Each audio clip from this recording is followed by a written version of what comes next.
Let me go ahead and introduce you, Tim. Good evening, everyone. Thank you for joining Gwinnett County Public Library in partnership with UGA Gwinnett Extension for our virtual turfgrass selection and maintenance workshop. Even though normal routines have changed, we are pleased that we are still able to do these workshops in a virtual capacity. My name is Miriam Mayer, and I work for Gwinnett County Public Library's Adult Programming Department. Our speaker will go through a presentation, and at the end, he will be taking questions. So please feel free to unmute your microphone or type your question into the chat. All right, well, we're going to talk about turfgrass management tonight. Turfgrass is a big industry in this state. Carrying of lawns and turfgrass, which is used in a variety of things. You know, your home lawns, it's also used on commercial, industrial facilities. Then, of course, there you got your golf courses and athletic fields, which that's a whole different system of managing turf. Well, we're just going to focus on homeowners tonight. I'm not going to get much into that. That's totally different. I often have had this question. One time somebody called me and asked me the question that they saw this nice tip dwarf Bermuda grass on a golf course, and they thought it was so pretty, so they had it installed in their lawn, and they was wondering why it didn't look as good as the golf course. Well, there's a very good reason why, because those golf course people, they have a very high maintenance schedule on that. They keep it up more than any homeowner could. So you can get your lawn looking nice, but unless you want to put a tremendous amount of time, effort, and money into it, it's not going to look like a golf course. Healthy lawn serves many purposes. Beneficial impact on the environment, reduces dust, glare, noise, and heat, reduces and prevents erosion, recreational area, and home value, increases your home value. Density and texture, turfgrass are often described according to density and texture. Density is the number of great blades or shoots per area, like per a square inch. Texture is derived from the width of the leaf blade. Low density coarse textures such as tall fescue, open canopy. High density fine texture, hybrid Bermuda grass, tight canopy. Where we're going to be covering these grasses, various types of grasses and what can be grown. Plus I'm going to talk about a few that we can't grow around here, just to let you kind of give you a little just a little fact about other parts. Some of you are from other parts of the country, or maybe moving to other parts of the country that can grow there. So we'll talk about that. Healthy, thick turf grass is more resistant to insects, diseases, environmental stressors. I should put in there weeds. You ever see a real healthy standard turf grass, you won't find many weeds because there's no room for the weeds to grow. Turfgrass selection, proper selection is the most important factor in developing and maintaining an attractive problem-free lawn. Selection should be based on environmental conditions, turf quality desired, and maintenance requirements. Well, that needs to be taken into consideration. You know, some turf grasses will grow better in shade, others won't. Some can handle dry, hot conditions better than others. We'll talk about that. There's their growth habits. Stolons are above ground runners like Centipedegrass. Rhizomes are below ground runners like Bermuda grass, although Bermuda can produce stolons as well. Bunching grasses that do not have runners or stolons like tall fescue. It's just a bunch. It comes up with as a seed and grows, and it doesn't send out runners or stolons. Cool season, we can classify all turf grasses into cool season and warm season grasses. Cool season grasses grow best during the cool months of the year, 65 to 75 degrees, often in summer. They thrive. I mean, they will often suffer in summer. They grow, most active growth is in the spring and the fall. Tall fescues, Kentucky bluegrass, annual perennial ryegrass. I'll mention some about Bentgrass is another one. because that's not commonly grown around here. Warm season grasses grow best during the warm months of the year, go dormant in the winter. They turn brown. Bermuda grass, Centipedegrass, Zoysiagrass, and St. Augustine grass are the most common. And we'll discuss each different type of turf grass. Tall fescue is adapted to North Georgia. It can be quickly established by seed. It tolerates filtered shade. That means not deep shade, but shade that is comes through dappled shade through trees. It has a tendency to thin out and become clumpy, but there's newer varieties of turf grass fescue that's better. See, what you got here is the common old Kentucky 31 fescue grass. It was developed in Kentucky in 1931 is where it gets its name. I mean, it's perfectly okay to have a lawn of a Kentucky 31, but there's other types that are the more they have some newer varieties that have come up that have been developed that are more resistant to the heat and drought and diseases. Names such as Rebel, Mojave, Rebel 2, Southeast, Tenacity. So those hybrid varieties are really best. The best time to plant and establish tall fescue is in the fall. Seed or sod, getting cool. The seed can germinate. It's still warm enough for it to germinate and grow. And it grows September and early October is the best time to seed it. Then it goes dormant. I mean, well, I say dormant, a semi-dormant state during the winter with the cold. It stays green, but it just doesn't grow very much. And then comes springtime, it comes out of dormancy. You can plant you can put it out, plant it by seed or sod in the spring, but it's better to do it in the fall because it has a whole winter to get hardened and become established. So it's more resistant to the heat and drought of the following summer, because during the summer months, tall fescue will stress out and become thin at times. Although some of the newer turf types aren't as bad with that. They're a little more resistant. Another type is Kentucky bluegrass, a very beautiful grass, bright bluish green color. Unfortunately, we cannot grow this in our area. I've experimented with it. It doesn't do well. It's maybe in the North Georgia mountains and further north of here. Back in September of last year, I took a trip to Fort Wayne, Indiana for a National Agriculture Agents meeting and drove up there and drove back. Pretty drive. Saw lots of this growing up. It grows fine up in Fort Wayne, but it's not going to grow fine down here because of our hot temperatures. I've experimented with it. Does fine due to the cold weather, but when summertime comes, it just crashes.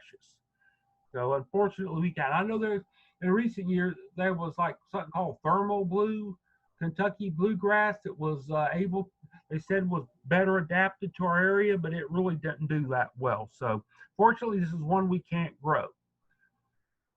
Unless you live up north or move up in the north. Those of you from northern states are probably familiar with this.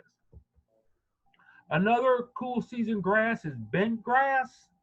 That is grown on golf courses in some areas, but not for homeowners because they need all that special tender loving care that golf courses give it, and something that homeowners can't. But if you're on a golf course, and some of you play golf may be familiar with, may see it. Ryegrass, there's really two types of, there's annual and perennial ryegrass. Down here in Georgia, it's all annual ryegrass. It doesn't like, it grows, you germinate it in the fall, goes through the winter, thrives in the spring, and then once this hot temperature, it's dying out, or probably most of it's dead by now. Some of it might still hang around since they had a cool spring. This is a lot of times, let's say you want to have you're in the fall. In fall, it's not a good time to plant warm season turf grasses like Bermuda grass. Sometimes they do sod it during the winter, but we don't recommend it. You can put ryegrass out and let that grow over your lawn until the spring. And then once it dies out and you get into the warm season, then you can install your Bermuda grass or other warm season grass because this has died out. It's also used for things like erosion control and on pastures. A lot of time, in some situations, warm season grass like Bermuda is overseeded with rye. Golf courses do this. Athletic fields do this. It can be done. Homeowners can do it, but it's kind of a challenge to do. Several things you got to consider, because during the cold weather is not any problem, but come springtime, the Bermuda grass is coming out of dormancy. And as it's coming out of dormancy, it is competing with the ryegrass. So there's a bit of a conflict there, and it can kind of interfere with the Bermuda. So what we recommend, and what they do in situations, they cut it back very close to the ground, maybe a ½ inch from the ground. That stresses the ryegrass out. The Bermuda grass is getting more sun and air, and the warmer temperatures make it grow. And it'll eventually take over as the ryegrass begins to die out. But again, as the homeowners, we really don't recommend this. Because athletic fields and golf courses are their own world. Now, some of this, just another system are pastures that I deal with. And Bermuda grass, fescue, rye are grown on pastures, but that's another whole different set. So it's managed in a completely different way. All right, well, we covered our basics of our cool season grasses. That's basically in a nutshell. Tall fescue is the only one that you can grow year round. There's also something called fine fescue. I did have a picture of that, but that grows more north. That's another one that doesn't grow around here. You go up to the more, sometimes you might see a little bit of it mixed in with tall fescue, but that's another one that grows north of here. Warm season grasses. Remember, these are the ones that are actively growing during this warm weather. Probably one that you're going to see most is the Bermuda grass. There's common Bermuda grass and hybrid Bermuda grass. So there's several different varieties of common Bermuda, but it can be seeded. It will grow quite well, but it's not as thick looking or attractive as the hybrid variety. But this can be seeded, where the hybrids cannot. Hybrids, probably the majority of the sod that you're getting is hybrid Bermuda. They're hybrid, but they don't grow from seed. They're propagated vegetatively, like by sod or sprigs, and we'll talk about that later. TIF 419, there's TIF is the most popular. TIF Sport, TIF 94, Tifton 10, TIF Dwarf. Now, you hear the word Tifton. The Tifton there is from Tifton, Georgia. This here is on Wayne Hanna on the left and Charlie Schwartz on the right. They're turfgrass breeders at the UGA campus in Tifton. And Wayne's been around for a long time. Mr. Schwartz, he's been around for several years. He's still been there. They're the ones that really work a lot with turfgrass breeding. So that's why they call so many of these TIF. Hybrid Bermuda grass, there's TIF 419, TIF Dwarf that are used. Again, the TIF Dwarf is a little more geared toward athletic fields and golf courses. And this new one that's come out, TIF Tough Bermuda. They say that it can tolerate shade better than other Bermuda grasses. Well, I wouldn't say shade tolerant. Let's just say a little more shade. It can maybe take a little bit more shade than some of the other varieties, but it basically needs 6 to 8 hours of sun a day. It needs a full sun all day long. If it gets a little afternoon or morning shade, it's okay, but it needs to have that. This is what happens in shady areas with Bermuda grass. It thins out, and even the TIF Tough, it doesn't have enough light will. So that Bermuda grass is a tough grass. It tolerates insects. It tolerates heat, dry conditions, somewhat pest resistant, but it doesn't like shade. I get people calling me up. Why do I have shade? How come my Bermuda grass? And I always ask them, is it in shade? Well, if it's growing in shade, it's going to suffer. Centipedegrass is another warm season grass. Low maintenance requirement, low fertility, doesn't need a lot of shade, it doesn't need a lot of fertilizer. can grow this far north. We're a little on the north edge of its growth zone, but it can grow in our area. It grows slowly, so it doesn't need a lot of fertilizer. It prefers a slightly more acidic soil, 5.0 to 6.0, which our soils tend to be that way. You can sod it or seed it, unless it's a specialized hybrid. The thing about it that sometimes develops something called Centipedegrass decline. What happens is that it's just a poor cultural practices. pH is too high, given too much fertilizer, not enough. Soil gets compacted, drought stress, a variety of things will cause it to deteriorate. So, first of all, well, any grass, you should always have your soil tested to make sure it's done right. And remember, Centipedegrass you don't need to put as much fertilizer on it. That will cause it to stress, and too much fertilizer on all grasses can cause diseases, and we'll talk about that in just a little bit. There's a Tiff Blair Centipedegrass. Notice the name Tiff is in Tifton, Tiff Blair. It grows. This is a hybrid type that has to be sodded, but it really another attractive, more hybrid variety of centipede grass. But yes, centipede grows in our area. It does pretty good, but just be aware that it tends to be a little a real extreme cold can make it suffer. Zoysiagrass is adapted to the entire state.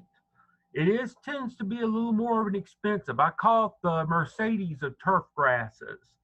High-end turf requiring diligent maintenance. They say it's not as tolerant to being scalped with a mower as the Bermuda is because it grows a lot slower. And it has to be established by sod, not seed, except for the ZEON, the Zeon variety can be. But the rest of it, it's better sod anyhow because sod is a slow-growing grass. And sometimes, people say, well, I got Bermuda grass and I got zoysia growing next to it. You want to you either have one or the other because if it's Bermuda grass versus zoysia grass, the Bermuda grass is going to win, which is true with most any grasses. It tends to be a lot more aggressive and faster growing. Emerald zoysia and Myers zoysia are two of the most common ones. Emerald zoysia has a dark green color, a fine leaf texture, good shade tolerance. It does have a tendency to develop thatch, which is a layer of dead plant material between the soil and the leaf blades, which can inhibit air and water infiltration. We'll talk about that a little bit. Poor cold tolerance. It's a little more susceptible to cold injury than others. But still a very nice, it generally does quite well in our area. It doesn't really have that much winter damage. Myers zoysia, it greens up faster in the spring. It tends to be a lot more tolerant to cold. Makes an excellent turf once established. And it tends to have a lower rise. It produces less rhizomes than than Emerald, and is a little bit slower to establish. But it's both these are very nice zoysia grasses. It's a nice sod to have, but just again, it's a slow growing. It's kind of slow to grow and get established. There's several others. Mentioned El Toro. It's the fastest growing zoysia grass. It has improved cold tolerance and a better cool season color. An earlier spring green up and more shade tolerant. Zeon, fine texture, thick dark green leaves, good shade tolerance and drought tolerance, as well as tolerance to wet growing conditions. This is the one that can be seeded, but that's slow to establish by seed. Here's the St. Augustine grass. Has large flat stems and broad coarse leaves, bluish green color forming a dense mat. It tends to be the most shade tolerant of the turf grasses. I find it's one of the most beautiful turf grasses. However, there is a little drawback is that up here in North Georgia, it is not as well adapted to the cold. I mean, it can take cold, but real hard periods of real extreme cold can cause it to suffer and die back. Some varieties are a little more resistant to the cold, like Raleigh and Palmetto, those varieties. People have St. Augustine grasses, but they're a little, you got to take that, and they're lawn care companies that won't take care. They say they don't do St. Augustine or Centipede, and sometimes they don't have the skill to take care of it. I've had recently was dealing an issue with improper herbicide put on a St. Augustine grass lawn care company. It also has a problem with an insect called a chinch bug. It's only a few millimeters long, and it can be problematic in St. Augustine turf. But it still it's still a very nice turf grass. I know some people who have it, but it's a lot more challenging to grow with. Now, if you're down in Savannah, you don't have a Florida, you can grow it without any, even as far south as Macon will do well. Even in Griffin, but not up here. We're sort of on the borderline, and any further north up here, like up in the mountains, it's not going to survive. This is one that we're on like the other ones I said, it's too warm down here. This one it gets a little too cold, but can be grown. And it's shade tolerant, as I just mentioned. It will tolerate one of the best shade tolerant. When I say it tolerates filtered shade, like shade coming through trees, but not deep shade. There's no turf grass that can do that. There's another type, carpetgrass, which is, you might hear about. It's grown in, this is a warm season grass, but it's grown in like Florida and southern Texas, but not up here. I'm just mentioning that for your information if you ever come across or say, well, I might be interested in trying. This is not a grass to have. It won't grow around here. It may be a weed here and there, but it won't grow. There's a lawn. Looks like it's down in Florida somewhere. I see a palm tree in the back, some palm trees. So yeah, down there it'll do, but not up here. Growing conditions are not up, the cold temperatures. Another type is Bahiagrass. There are lawns in Florida that they grow Bahia. It doesn't do well as a lawn up here. It is used in erosion control and on some forage pasture situations, but not up here on lawns. It just doesn't do well as lawns. And this is down in Florida somewhere. It does just fine. I'm just mentioning these other turf grasses for your information, so so you'll know that they don't grow up in this area. And here's an odd one, dichondra. This is as a small, sometimes called pony's foot. It's a small leaf or weed, essentially, is what it is in our area. But it's a perennial weed, what it's considered. But this is like in Arizona. Here's an Arizona and Southern California. It can be used as a lawn and very attractive out there. But up here in Georgia, this is something we can't use because our climate is not conducive to it. It just insect disease pressures too much.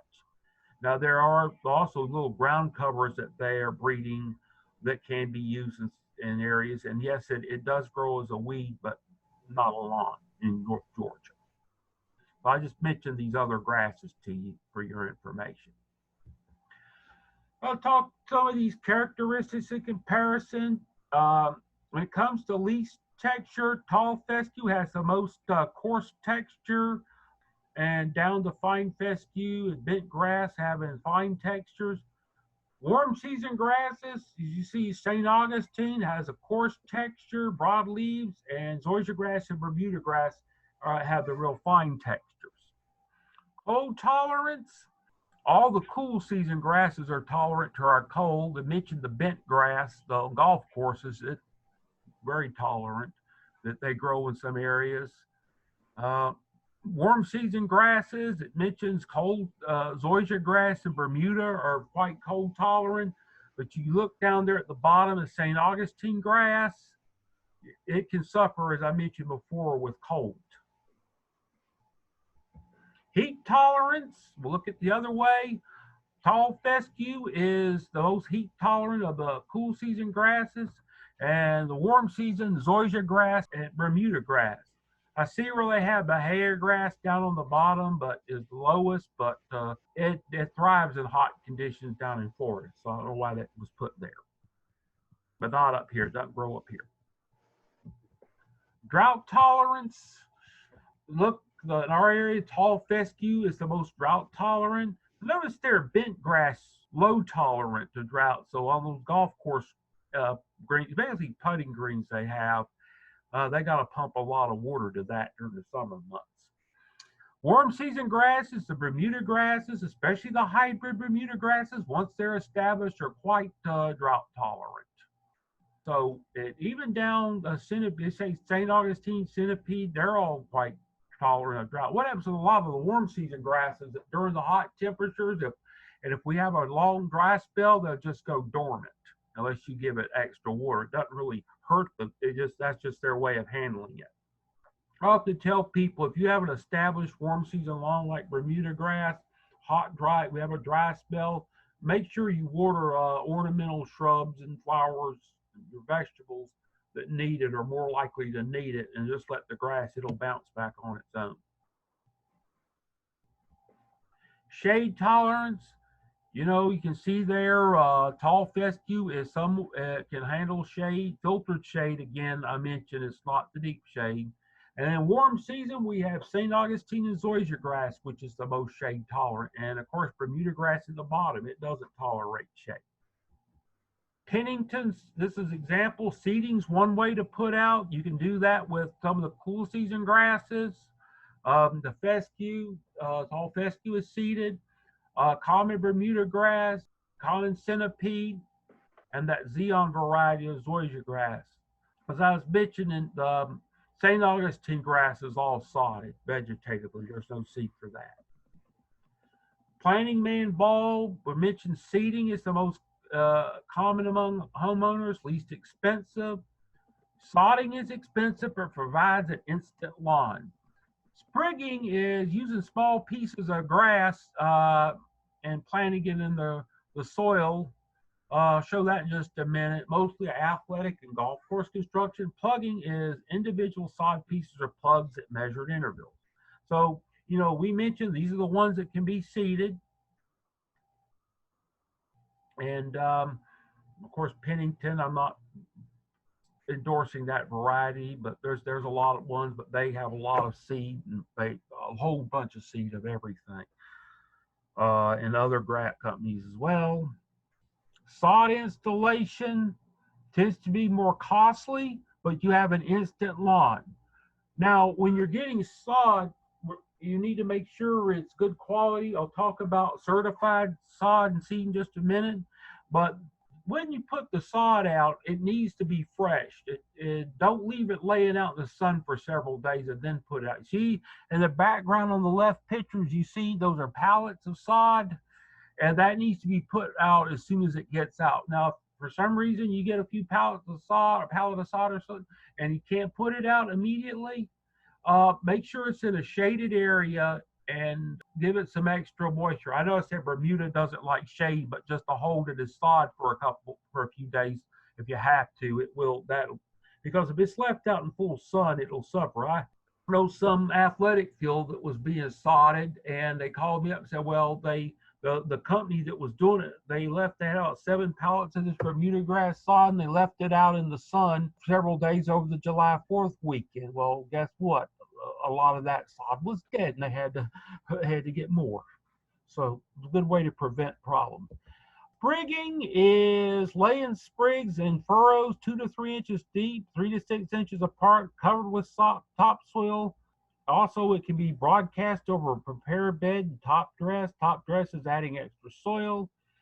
This is an example of sprigging or just using small pieces of the grass, and it's being planted out. A lot of times this is done mechanically. They're planted very close to each other and grow in over time. Now, this takes a lot longer to get established than Bermuda grass, than the sod, but it's a little less expensive. Another one are called plugs, like you're seeing here. This is actually more commonly done in Florida than it is around here. Putting out these little plugs, it's best to do it earlier in the season. Warm season grasses, they form the rhizomes and stolons and spread out. The only thing is you just got to kind of be on guard for weeds.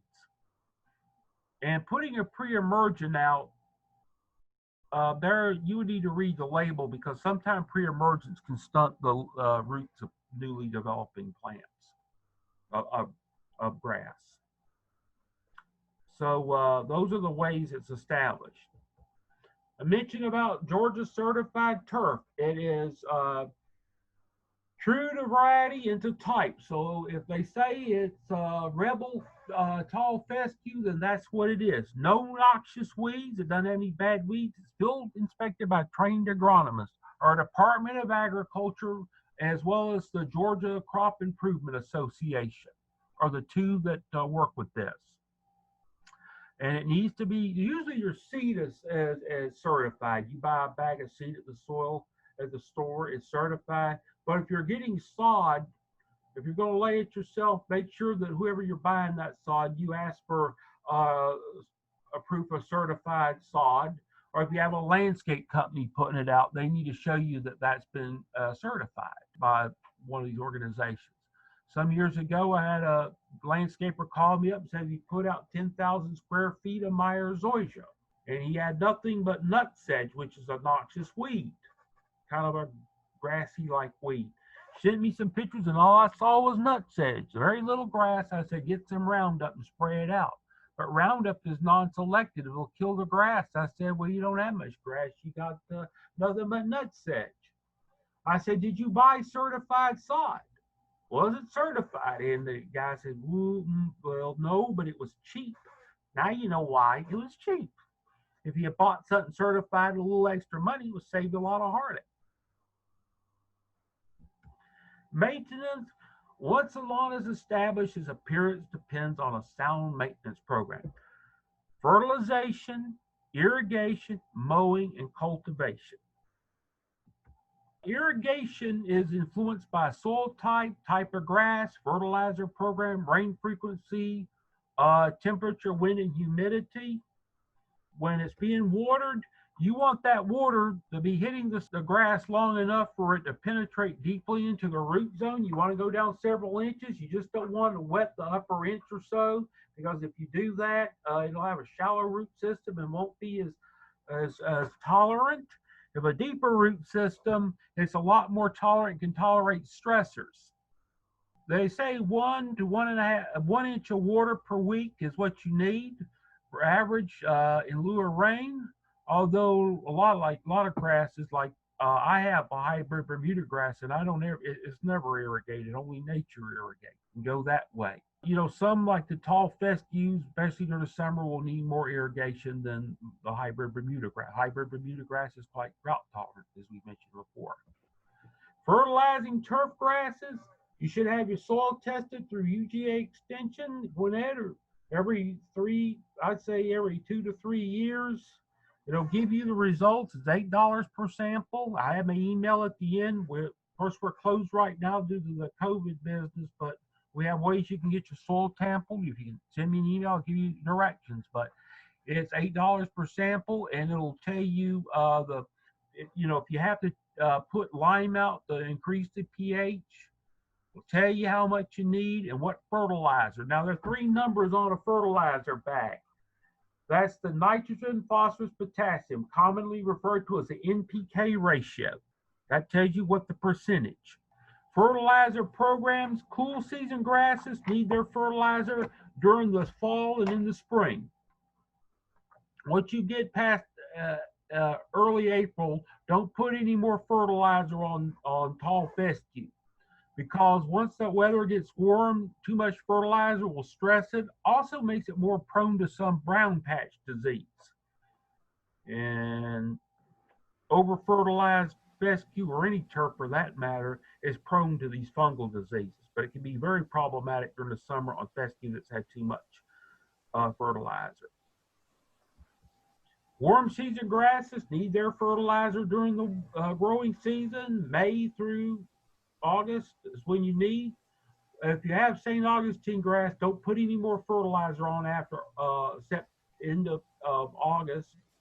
The other ones like Bermuda grass, you can put, but keep the nitrogen levels need to be very low.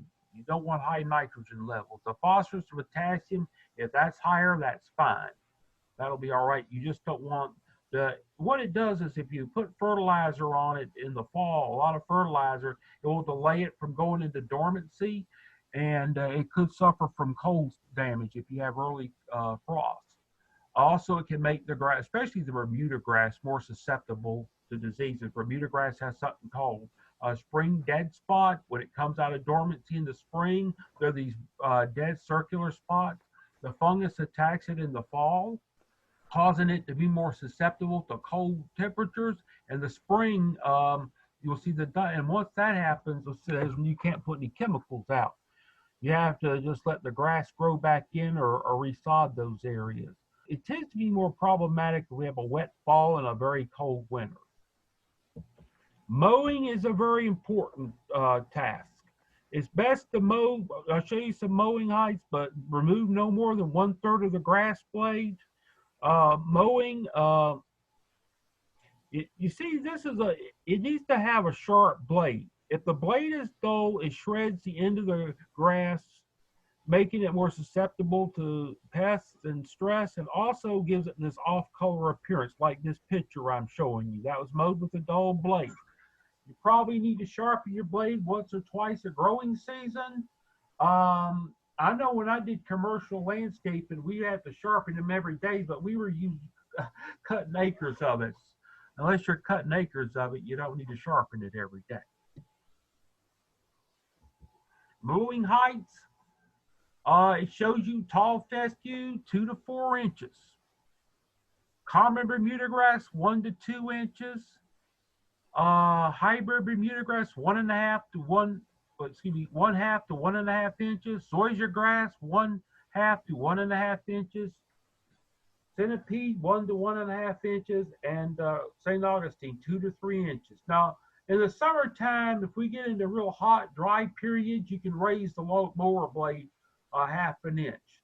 But it's important to keep this grass mowed at the appropriate height, and don't let it go too long without mowing.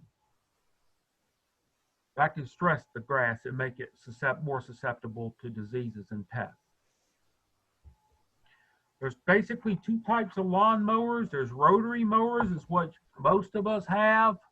That's used on it's easier to maintain and a lot less expensive than these. The reel mowers. Reel mowers are more expensive. You see, they have to sharpen those blades. That takes you see all those little blades, those long blades in front. They have to be taken. It's a lot more intensity to get those blades sharpened than the rotary mower, because that's just one blade, or the bigger mowers might have 2 or 3 blades. The reel mowers are more expensive, but they give a better cut, especially to like Bermuda and Zoysiagrass. But most homeowners don't use this. This is like on maybe high-end residentials, golf courses, and golf courses especially are cutting. They use these, but you don't have to do that. You don't need this for your home lawn, but if you want to have a reel mower, but nothing stopping you, welcome to do it. Just be aware it's a lot more involved. Thatch is a layer of dead grass and roots that forms between the soil and the grass blade. It tends to, as it builds up, once it gets over 1/2 inch, it reduces water and air infiltration into the soil and creates a zone for pathogens, for pests and diseases. Hybrid Bermuda grass and Zoysiagrass are the most problematic. Especially, that's another reason why you don't want to over-fertilize, because that can cause thatch to be more an issue, and improper mowing can also cause it.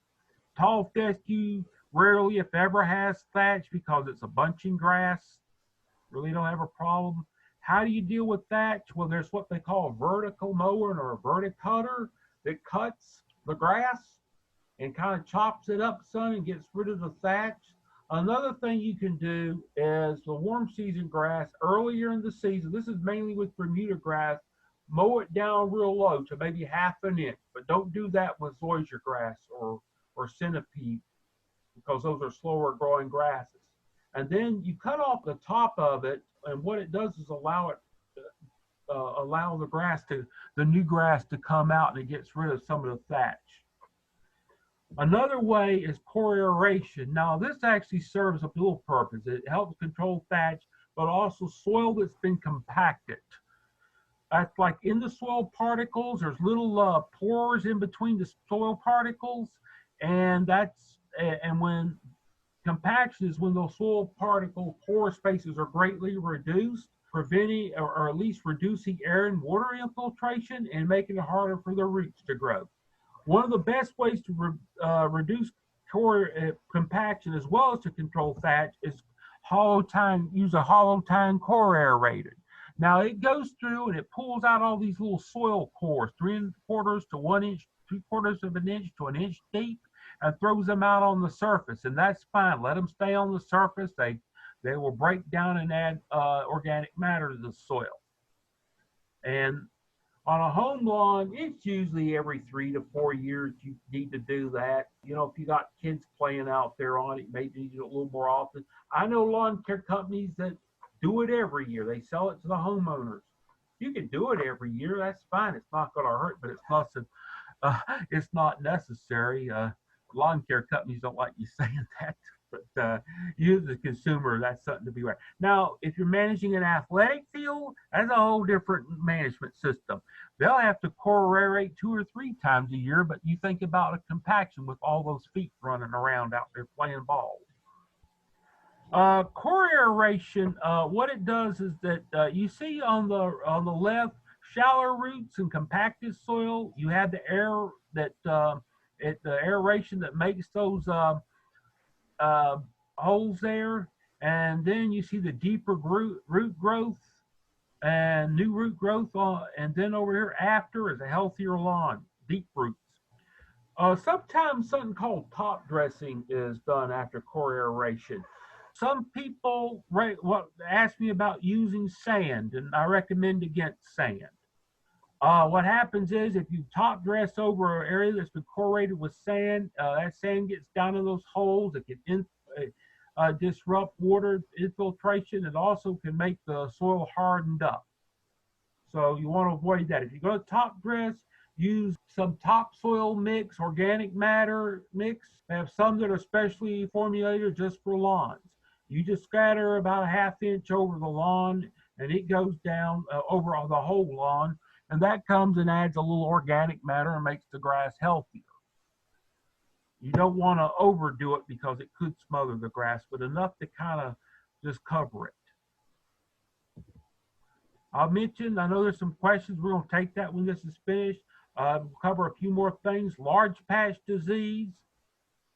It's that's what it's called, these big large patches on warm season grass.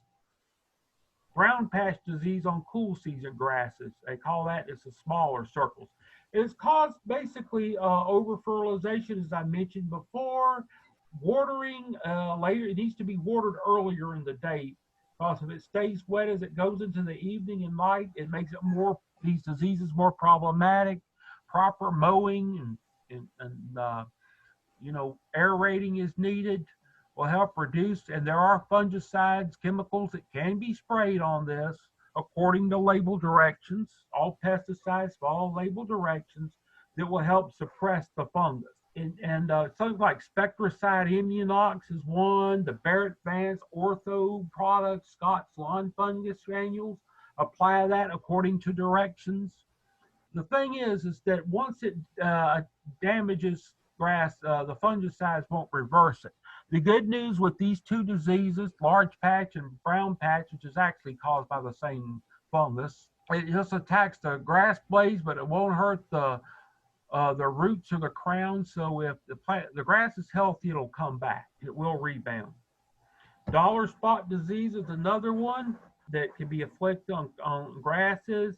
They make these little circular spots. This one is actually due to lack of nitrogen. It's not receiving enough fertilizer, but it comes out and it's quite common, and it really, you don't need to worry about adding fungicides or anything because it just comes and goes. Unless you're highly manicured lawn or special situation. But just make sure you have your soil tested and figure out to put the appropriate amount of fertilizer, that you don't over fertilize or under fertilize. And I've had people may ask me a question about weed killers. Well, pre-emergent that keeps the weeds from coming up, the window for that was in March. So it's too late to put that out for summer weeds. Pre-emergents, or especially of crabgrass.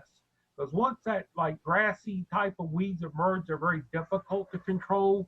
In turf grasses, there's something called image consumer concentrate that might help stunt the crabgrass. You put another application out in September. That'll control the winter annual weeds like the annual bluegrass, or poa annua as it's sometimes called, chickweed and henbit and a few other things. So keep that in mind. Now you got existing weeds, your broadleaf weeds, let's say like clover, dandelion, wild violets. Use a broadleaf weed killer for lawns, like Ortho Weed Be Gone, Barrett Vance Weed Killer for southern lawns, the Spectracide products, and others. When you apply, it'll control the weeds, but it won't hurt the grasses. But this is not for like grassy weeds. However, when you're putting any chemical out on your lawn, follow the directions. Again, I emphasize that because that's very, very important using pesticides. They'll tell you how much to put out, where to put out, how often. But also, we get into real hot summer days. Putting these chemicals out on the lawn when it's over a certain temperature, like 85 or 90, can damage the lawn. And I've seen situations where this has happened. Basically, I'm just going to talk a little bit about some, like say you got areas that you just can't get grass to grow or want to reduce your turf grass areas. You can use some alternatives to lawns. And I know this about lawn care, but I'll tell you just a little bit about some alternatives. Liriope is or sometimes called monkey grass, or liriope, or lily turf. It's actually a strong growing grassy perennial. It's actually not a grass, it's in the lily family. That's why they call it lily turf. It can grow in both sun and shade, like this picture right here. It can handle both. There's many different types. There's some that are like this, they're variegated, although they tend to be a little slower in growing than the green ones. They do quite well once they're established. They're pretty tough plants. Asiatic and Confederate jasmine is a vine that produces a fragrant flower in the spring, late spring. It also makes an excellent ground cover. Low maintenance, and a lot of these ground covers can handle shade as well. So you see, instead of having grass to mow, this is by an office building, which I used to do that. Having your grass to mow, it looks like you got this. You don't have to worry too much about it other than pruning to kind of keep it in bounds. Creeping Jenny's another one. There's also creeping raspberry. This is Japanese pachysandra. It needs to be in shade. It doesn't like sunlight. Too much sun will stress it, but it thrives in shady conditions. Great alternative. You got this right here, some pictures. St. Augustine grass can tolerate some filtered shade, and then you have the liriope, and then this on the bottom is mondo grass. It looks like a mini liriope plant, but it's a slow growing plant. Top is holly ferns. So basically, if you want more information, you got this, georgiaturf.com. Remember that, georgiaturf.com. I'll give you a few seconds to write that down. All sorts of great information on it. Now, here's my contact information. And now we will start taking questions.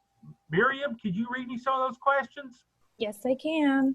Let's see. There's one from D. Auger. Tim, my neighbor's grass is a different kind than mine. Her grass turns green earlier than my Bermuda and needs mowing much more often. No idea what it is. Her grass? Well, it's kind of hard to say.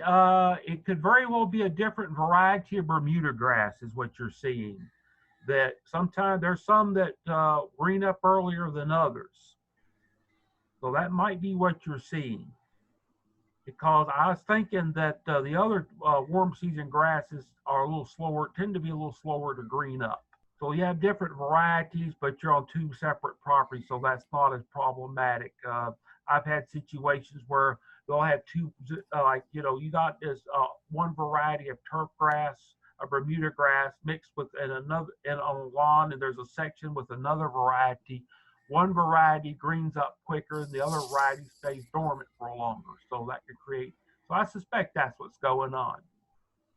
Next question.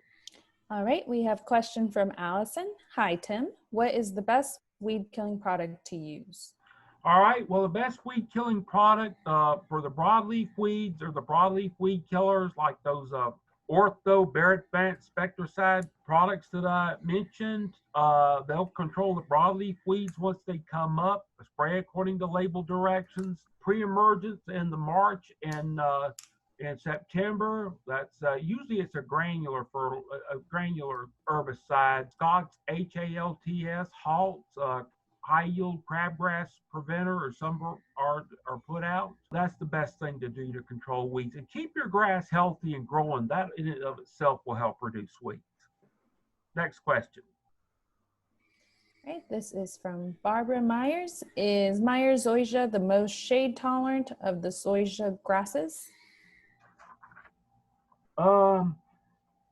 They're some, I don't think it's quite as shade tolerant as emerald, but it definitely can handle shade, a lot of it. It's a lot more cold, it's a little more cold tolerant than emerald, but it can handle, yeah, I mean, emerald can handle our winters around here. So Myers tends to be, now some of the new ones, like El Toro and Zayon and Zenith and Jamer have pretty good shade tolerance as well. It's all the zoysia grasses have shade tolerance, but they need to have that, as I said, filtered shade, not deep shade. Next question. All right, she also wanted to know or have clarification if you said not to overseed ryegrass onto Bermuda in the fall. Yes, not to overseed ryegrass. Okay, that is done because you know Bermuda grasses or other warm seasons, especially Bermuda grass, is what is most commonly done, goes dormant in the winter, and they like that green grass. That's fine on, that's done a lot on athletic fields and golf courses, but we really don't recommend homeowners do it because it's a lot of intensiveness, and those golf courses and athletic fields have a lot more maintenance involved and more resources to do it. You can do it, not saying you can't, but it just what it does again is it stays green all winter during the, but once the Bermuda grass tries to start greening up in the spring, the ryegrass is still rapidly going, so it can interfere with the spring green up. Next question. All right, and I think this is the last question. Top dress with peat moss? Yes, you can do that. Organic, as long as it's some type of organic amendment, like peat moss, topsoil, specialty organic mist for lawns. There's stuff like that you can use. And then we do have one more question from L. Gibbons. We have a shady backyard with tree roots in places. Should we try to seed Zoysiagrass in the fall? And if this doesn't grow, just give up and plant Mondograss? Okay, first of all, you wouldn't seed it in the fall. You would do it in May or June because it's going into dormancy in the fall, and that grass wouldn't germinate, or you wouldn't get, it wouldn't work. If it's got a lot of tree roots in those areas, it's probably getting a very high amount of shade. First of all, you don't want to mow over the tree roots, but also it would be far better to have a ground cover like Liriope or Mondograss or pachysandra in that area. All right, Tim, I think those were all the questions that we got in the chat. You know, when I mentioned some of these alternatives, you don't have to have every square inch of your yard in turf grass. You can have turf grass, but mix it in with ornamentals and other plants. So nothing wrong with that. So I got my email address here. If you have questions, you can send that to me for your specific type of grass. I got some fact sheets I can send you, give a little more information than what I gave here. Otherwise, I want to thank all of you for coming. And again, wish you all safe and wellness during this period of time, okay? Thank you so much, Tim. Thank you All for right. the information. Thank you, everyone, for coming. And thanks for turning out.